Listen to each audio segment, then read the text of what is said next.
బెంగాల్ను దశాబ్దంన్నర పాలించిన తృణమూల్ కాంగ్రెస్కు అధికారం పోయాక సమస్యలు చుట్టుముడుతున్నాయి. ఆ పార్టీ నేతలపై దాడులు జరుగుతూ ఉండగా మరికొందరు ఆత్మహత్యలు చేసుకుంటున్నారు. మమతా బెనర్జీని ఎవరూ పట్టించుకునే పరిస్థితి లేదు. 5 సార్లు ఎమ్మెల్యేగా, డిప్యూటీ స్పీకర్గా పనిచేసిన వ్యక్తి పార్టీ ఆఫీసులో ఆత్మహత్య చేసుకున్నారు. దీంతో బెంగాల్లో మాటల యుద్ధం తారాస్థాయికి చేరుకుంది.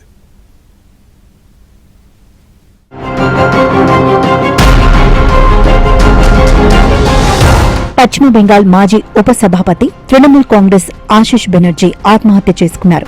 స్థానికంగా స్వాతంత్ర్య దినోత్సవ వేడుకల్లో పాల్గొని హుషారుగా కనిపించిన ఆయన తర్వాత రోజే తన నివాసానికి సమీపంలోని టీఎంసీ కార్యాలయంలో ఉరివేసుకుని కనిపించారు. అది గమనించిన సిబ్బంది వెంటనే ఆయన కుటుంబ సభ్యులతో పాటు పోలీసులకు సమాచారమిచ్చారు.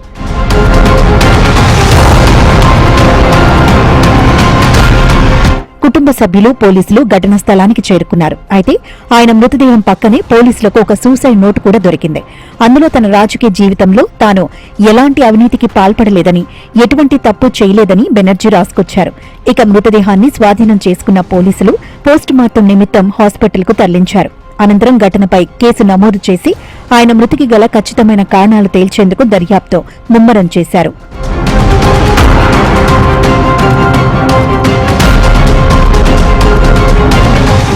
తృణమూల్ కాంగ్రెస్ పార్టీకి చెందిన ఆశిష్ బెనర్జీ రాంపూర్ హాట్ నియోజకవర్గం నుంచి 2001 నుంచి 2026 వరకు వరుసగా 25 ఏళ్ల పాటు 5 సార్లు ఎమ్మెల్యేగా విజయం సాధించి తనదైన హవా కొనసాగించారు. ఈ ఏడాది జరిగిన ఎన్నికల్లో బీజేపీ చేతిలో ఓటమి పాలయ్యారు. మమతా బెనర్జీ హయాంలో డిప్యూటీ స్పీకర్గా వ్యవహరించడంతో పాటు పాఠశాల విద్య, వ్యవసాయ శాఖల మంత్రిగానూ పనిచేశారు. ఓడిపోయినప్పటి నుంచి రాజకీయ కార్యకలాపాల్లో పాల్గొనటం లేదు. తాను ఎన్నడూ అవినీతికి పాల్పడలేదని, కొందరు తనపై దుష్ప్రచారం చేస్తున్నారని ఆత్మహత్యకు పాల్పడటానికి ముందు రాసిన లేఖలో ఆశిష్ పేర్కొన్నారు.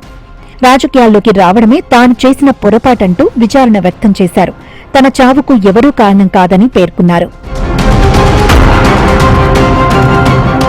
మమత అధికారంలో ఉన్న సమయంలో జరిగిన అవినీతి వల్లే ఆశిష్ బెనర్జీ అవమానాలకు గురయ్యారంటూ రితబ్రత బెనర్జీ నేతృత్వంలోని తృణమూల్ రెబల్ వర్గం అధికార బీజేపీ నేతలు ఆరోపించారు.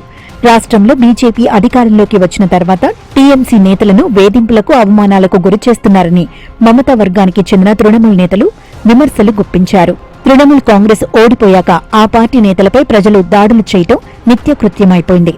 హాలీసహార్లో లాకప్ డెత్కు గురైన టీఎంసీ కార్యకర్త బిజ్జు కేయోట్ కుటుంబాన్ని పరామర్శించేందుకు వెళ్లిన మాజీ ముఖ్యమంత్రి, టీఎంసీ అధినేత్రి మమతా బెనర్జీ కాన్వాయ్పై రాళ్లు, బురద చెప్పులతో దాడి జరిగింది. ఈ దాడి వెనుక బీజేపీ హస్తం ఉందా లేక స్థానిక ప్రజల ఆగ్రహమా అనే దానిపై భిన్న వాదనలున్నాయి. దాడిలో వెనుక పక్కా వ్యూహం ఉంటుందంటున్నారు చాలా మంది విశ్లేషకులు. చాలా మంది తృణమూల్ కాంగ్రెస్ కార్యకర్తలపై దాడులు జరుగుతున్నా పోలీసులు పెద్దగా పట్టించుకోవటం లేదు. బెంగాల్లో ఏ పార్టీ అధికారంలో ఉన్నా, గతంలో సిపిఎం, ఆ తర్వాత టీఎంసీ ఉన్నా ఈ స్థాయిలో హింసాత్మక రాజకీయం మాత్రం మారలేదు. ఎన్నికల ముందు, ఎన్నికల తర్వాత నిరసనల సమయంలో హింసను ఒక రాజకీయ ఆయుధంగా వాడటం బెంగాల్లో పరిపాటిగా మారింది. ఇటువంటి దాడుల వల్ల రాజకీయం మెరుగుపడటానికి బదులుగా మరింత కక్ష సాధింపు చర్యలకు, స్థానిక క్యాడర్ మధ్య రక్తపాతానికి దారితీస్తోంది.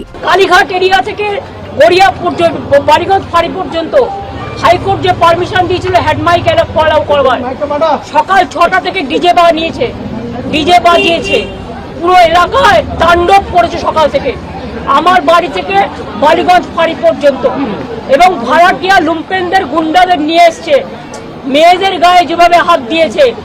আমি তাদের রেস্কিউ করার জন্য গেটের বাইরে গেছিলাম, আমি দেখেছি প্রত্যেকের মাথায় রক্ত।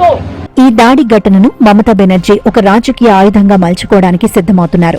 తనపై జరిగిన దాడిని ప్రజాస్వామ్యంపై దాడిగా చిత్రీకరిస్తున్నారు.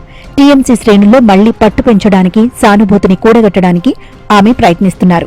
తృణమూల్, బీజేపీ శ్రేణుల మధ్య ఘర్షణాత్మక వైఖరి ఉంది. మమతా బెనర్జీ మేనల్లుడు అభిషేక్ బెనర్జీపై కూడా 2-3 సార్లు భౌతిక దాడులు జరిగాయి. తృణమూల్ కాంగ్రెస్ ఎంపీ మహువా మొయిత్రాపై గుడ్లతో దాడి జరిగిన ఘటన రాజకీయంగా చర్చనీయాంశమైంది. పార్టీ కార్యకర్తలతో కలిసి ఓ హోటల్లో సమావేశమవుతున్న సమయంలో కొందరు వ్యక్తులు ఆ హోటల్పై గుడ్లు విసిరారు.